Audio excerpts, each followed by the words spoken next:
Thanks for coming out. You should know by now if you've been here many, many times. My name is Lee Wagner. I'm with Live 88.5. I'm one of the large group of people who make things happen, including the Big Money Shot. Hey, Ted Carty's here. Look at you, Ted Carty. Nice. The Big Money Shots, WTFs, Indie Sessions, and these fantastic Big Money Workshop series. So this is week 5 in our 5-week series. We brought the best for last, right? Yeah. So we've got Sandy Pandya from Pandya Management.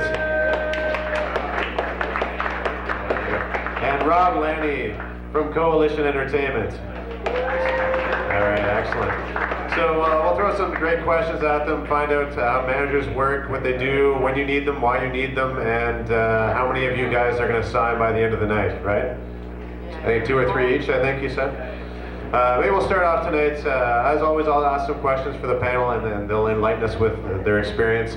And there's a mic down here, so when we get to the Q&A portion, you guys can come down and ask some questions of yourself. If it's something we haven't covered, something you want to find out yourself, come on down, and we'll try and see if we can get them to answer the questions for you.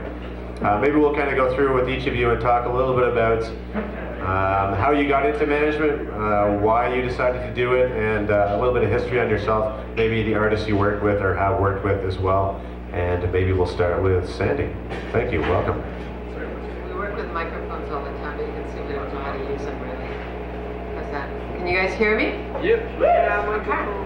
What was the question again? Sorry. How did you become a manager? Why did you become a manager? And maybe some of the artists you have and currently work with. Okay, I actually fluked into it, to be honest with you guys. I started out with the Live Music Club, and I'm originally from out west in Saskatchewan. And I went home one year and I saw this band in a club that my brother owned called the Waltons, and I just was so passionate. I couldn't believe what I was hearing, and so I just said, hey, you guys want a manager? And so really it started from there. I had the Waltons and Lows to the Low. My first year of management, both bands had, back in those days you did everything yourself. So I think that they were the first bands ever to have the front store, the HMV window on Yonge Street. And so I did all the retail, the press, the booking. I was a booking agent prior to that. And yeah, so I just got into it from that, and I think we were saying earlier at dinner, one of the amazing things about management is it's the only place where you really get to see the synergy of that whole thing. I mean, I've worked at record companies, been a booking agent, worked in a live music club, and I love it. And currently I represent Julie Black and Serena Ryder. Perfect. Thank you. Rob Lanni. Check 1, 2. I always wanted to say that. Similar to Sandy's story, lucked into it or unlucky, depends on how much money you make. My brother was in a band and needed a manager. That's the short story. But I was a student at York University, and I always loved going to concerts and shows and hanging out around his band. I would go help out and tech, and then one summer when I finished, my goal was to be an urban planner.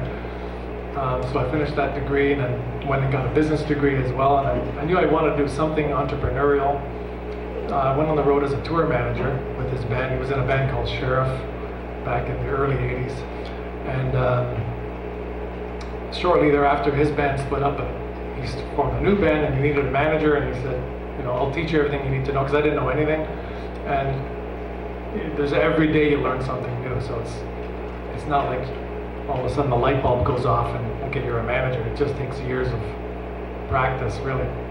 Anyway, so this is back in the mid 80s, and then what started off as a one-man operation, I convinced one of my best friends who was going to Ryerson, learning radio and television, hey, let's form a management company, because my brother was in this band and he needed a manager, so I was the manager. My friend Eric was a tour manager, and what started off as like a small operation, now there's 10 people in our office, and over the years we've managed a number of acts that really didn't go anywhere, but taught us a lot about the business, and each one was a stepping stone to the next act. And about 10 years in, finally had our first successful act in Our Lady Peace, and that was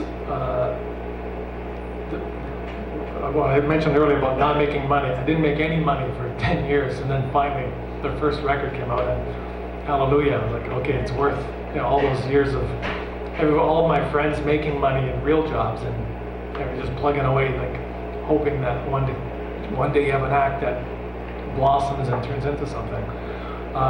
So this is going back into like early 90s. So our roster has expanded over the years, but we still try to maintain the contact you have with managers, and the artists need to be talking daily, if not hourly. And we never wanted to make it feel like when an artist who's working with us can never reach us, and that's the worst feeling. That the musicians in this room, if you do have a manager, you want to know that you pick up the phone and they're there for you. So we have a small operation relative to some of the big U.S. companies, and our office is in Richmond Hill, which is a suburb of Toronto. We never really wanted to be part of the cool Queen Street crowd. We felt it was unnecessary because you're doing business with people in London, Tokyo, Paris. They don't really care where your office is. So we adopted this kind of philosophy years ago. It's like, well, as long as you have a phone, you can work from anywhere. And now with BlackBerries, you can be anywhere. You can do business, you know. So it's really evolved over the years. But anyway, that's a long answer. Great, thank you.